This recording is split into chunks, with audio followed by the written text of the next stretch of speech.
Bonjour à tous, nous poursuivons avec la 6e Mishnah du 7e Pérec. La Mishnah nous dit quelle est la halakha de quelqu'un qui va dire Konam perot ha'ilu alay.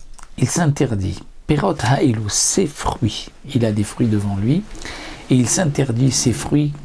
Donc Konam, c'est le kinouï de Korban, comme si c'était un Korban. Il a dit ha'ilu, donc ses fruits, perot ha'ilu alay pour moi. Ou bien Konamen alpi. Il s'interdit ses fruits alpi, c'est-à-dire sur ma bouche, ou konan hem les filles, où ils sont konam pour ma bouche. C'est donc trois expressions, mais qui signifient la même chose. Il s'interdit les fruits à lui-même, à la bouche. Étant donné que il s'est interdit, il a dit « Je m'interdis les fruits alpiv, l'épiv, ou à l'ail », on comprend que son intention était de s'interdire pas seulement de les consommer, mais aussi d'en profiter. Lorsqu'il a dit alpi, c'est vrai qu'il parle de sa bouche, mais alpi ou léfi, cela signifie que c'est pas seulement de manger, mais c'est de lui-même. C'est comme s'il a dit alaï, sur moi. Donc il s'interdit des fruits d'en profiter, que lui ne pourra pas en profiter. Donc puisque l'interdiction n'était pas seulement de les consommer, mais aussi d'en profiter, Asor bechilufem bigdolem, il aura l'interdiction de profiter aussi des chilufem, c'est-à-dire que si ensuite il a échangé ses fruits contre quelque chose, cette chose-là aussi sera interdite à lui, puisque c'est d'une certaine manière le chilouf, quelque chose qui remplace le fruit, donc il tire un bénéfice indirect du fruit, c'est interdit. De même bigdolem, si il a planté ses fruits, les fruits qui pousseront par la suite seront interdits, étant donné que c'est interdit de profiter de ces fruits, donc de tout profit même qui viendra par la suite.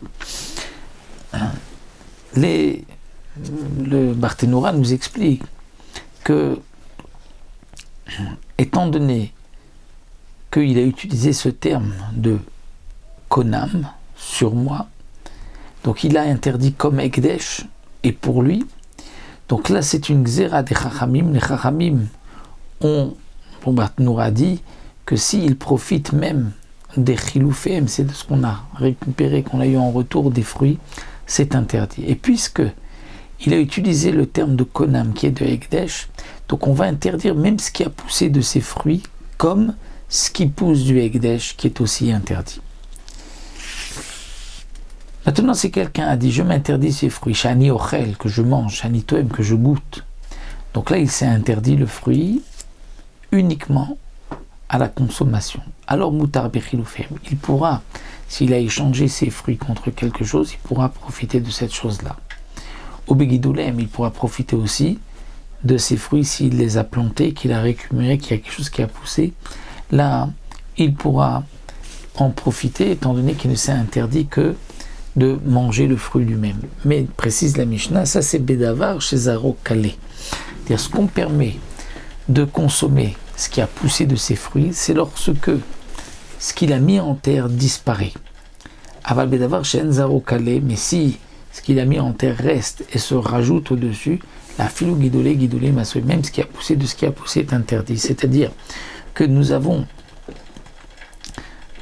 nous dit le Barthénora, certaines choses que lorsqu'on va semer, ça va complètement se désintégrer, mourir, comme du blé, ou il y a quelque chose qui reste, comme les oignons. Lorsqu'on met un oignon en terre, il ne va pas complètement se désintégrer, il reste, et de cet oignon, continuer. Donc ça, c'est ce que la Mishnah vient nous dire, que dans le cas où c'est un oignon, il aura l'interdiction même des guidolés, mais étant donné qu'il y a à chaque fois donc un peu du premier oignon qui est là, et ça, il se l'est interdit.